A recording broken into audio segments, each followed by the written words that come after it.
Hey guys, first off, before you head down into the comments, yes, I know this title is a little bit clickbaity, but I want you to understand that I'm coming from the point of view of a player who's not playing one of the S-type or S-tier characters, or even one who we consider Kyle an A-tier character.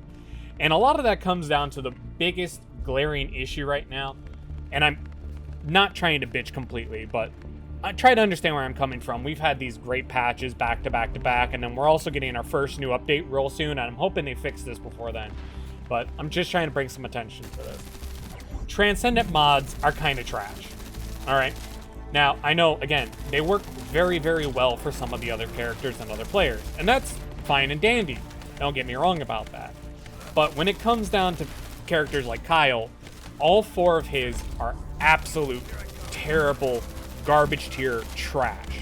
So I just want to talk about a couple of them, and especially from just the point of view of a Kyle player, about why some of these are so bad, how we could probably fix these, and maybe see if like we can get some other people who are big in the community or people who are maining certain characters and get some of their personal feedback on their Transcendent mods and if they're actually good or if they're actually terrible.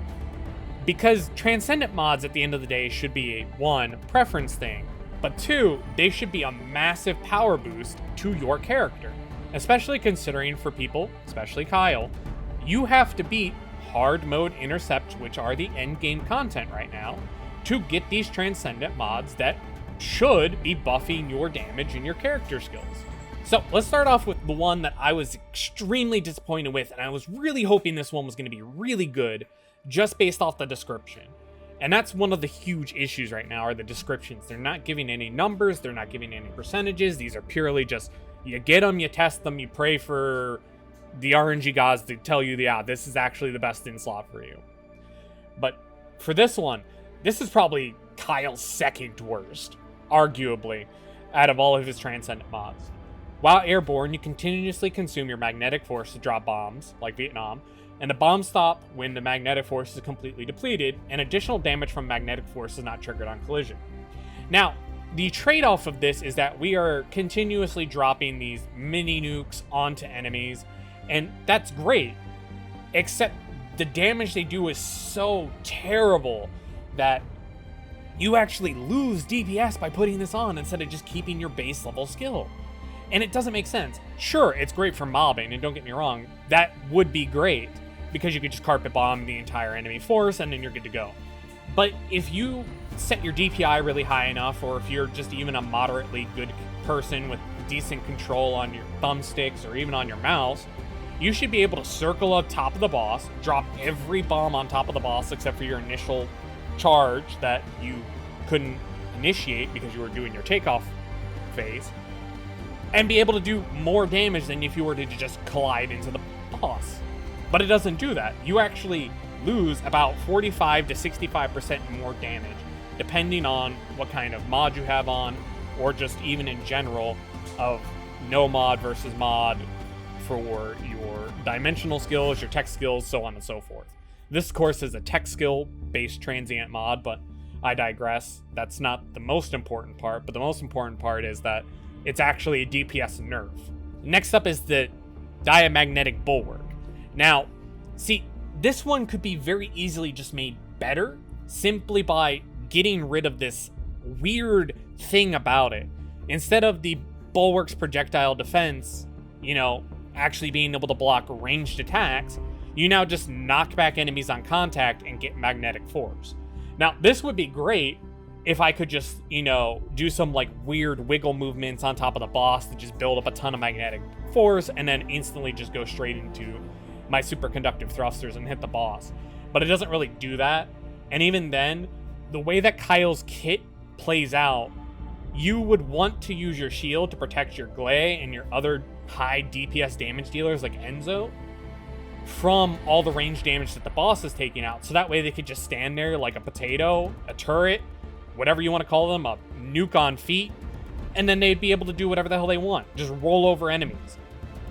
But no, this now makes it so that you won't be able to block any of the boss's bullets, and you'll probably be able to knock back some of the enemies that come around.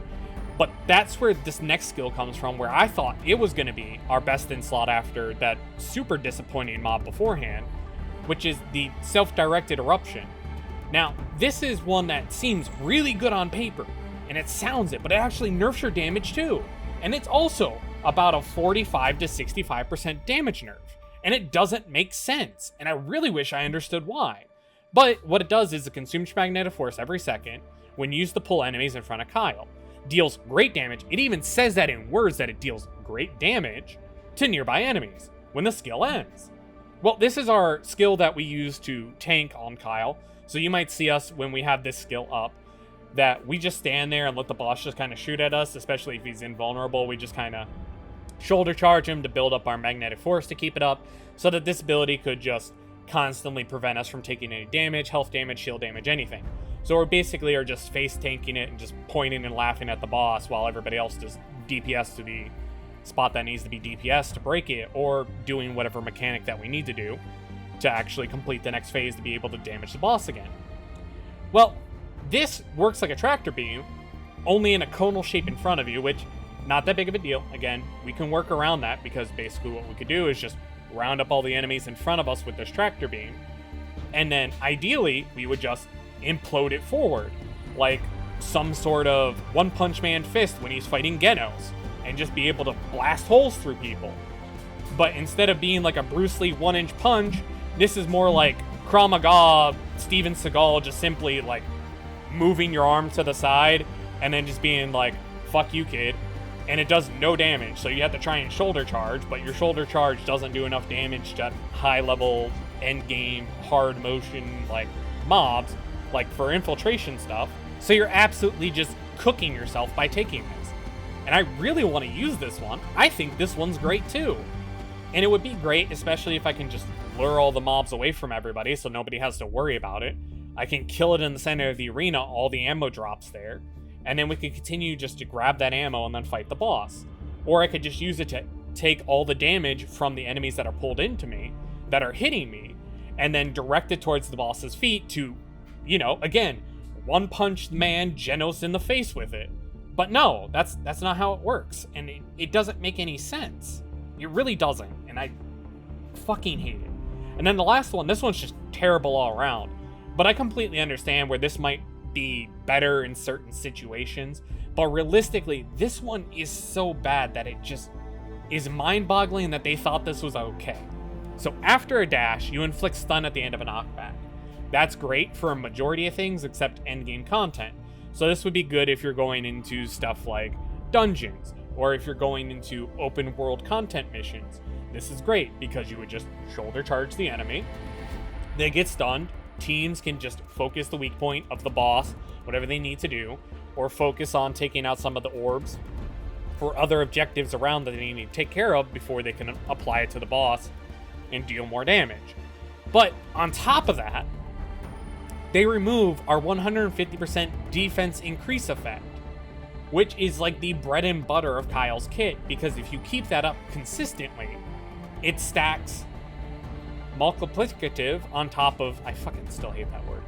It multiplies on top of all your other defensive stats. So if you have 300% defense and then you add another 150 onto that, that's a massive boost. That's literally a third of your defense being increased. Now I understand there's some other characters that have stuff similar to this where you get a negative effect for gaining something else. But realistically, a lot of these are just complete nerfs across the board for Kyle. And I know especially for Lepic, a lot of people were thinking, oh man, increased efficiency is going to be great on Lepic. This is going to be our best in slot DPS one. Well, no, it's not. It actually nerfs your damage by a significant amount, and it also shoots slower. So this one was also just kind of like a head scratcher where you built towards this and then you end up finding out that a different mod is your better in slot just because it allows you to do what you would thought this one would do. This one states MP is no longer consumed when using your unique weapon, which is great. That's your ultimate ability. That's your strongest ability. It consumes MP when attacking with the unique weapon. Again, that's fine. That's better because then it means you could just shoot your orbs, and then if you have any MP gain, you could just constantly keep it up, deal massive DPS. Recovers MP when you land a critical hit, which just means you build for critical hits. No problem. But this thing shoots so slow that it's not even worth using because you'll be knocked out of it. It just does barely any fucking damage, but it doesn't tell you that. And this one also, I would argue, is even worse nerf than the other ones. I'd say this takes off about 80 to 90% of your damage on this ability. Now, I don't know much about any of the other characters. I only know about Kyle mostly because I main Kyle, and I know a little bit about Lepic because one of my friends mains Lepic, and he's talked to me about all these skills and how he's having issues trying to use any of them. And he basically had to altercate to using Firearm Master as his Transcendant mod, or whatever it might be called. I'm not entirely sure. I'm not a Lepic main. And that's how he does his damage now, but the drawbacks on that one aren't nearly as bad as the MP one. It's just something that I think needs to be brought up and we need to talk about as a community and ask Nexon to either fix some of these or make it so that some of these are on par with others instead of certain characters being so god tier that other characters are simply just going to lose out and not even be viable or worth playing, especially when it comes to later content that they're going to be adding. Right now, it's fine. Everybody can clear the content. Any character can clear the content. It's really not that difficult as long as you follow mechanics and you make sure that your mods are leveled. Now, it might come down to later on in the future that these Transcendent mods are actually going to be the only way that we can perfect our character to actually be able to beat the content. Because that kind of sounds like where the dev notes have been talking about since their first patch leading into the second patch and even more notes following.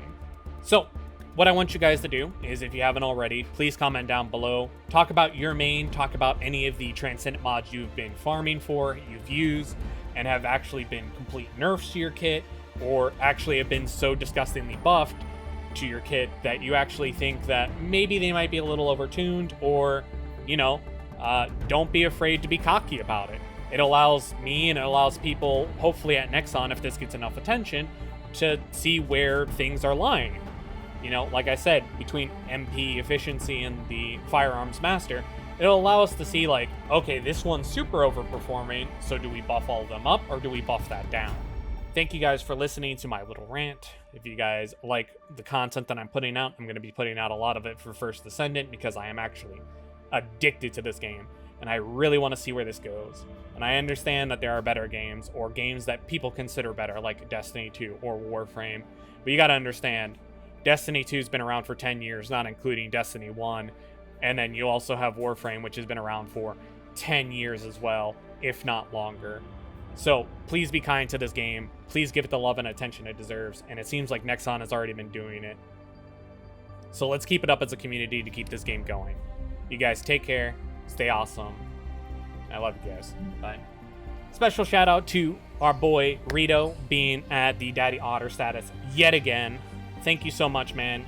I appreciate all your support, and you know your rewards already. I'm sure you've seen them. If anybody else would like to attain these rewards, please click the memberships down below. Otherwise, it's not required.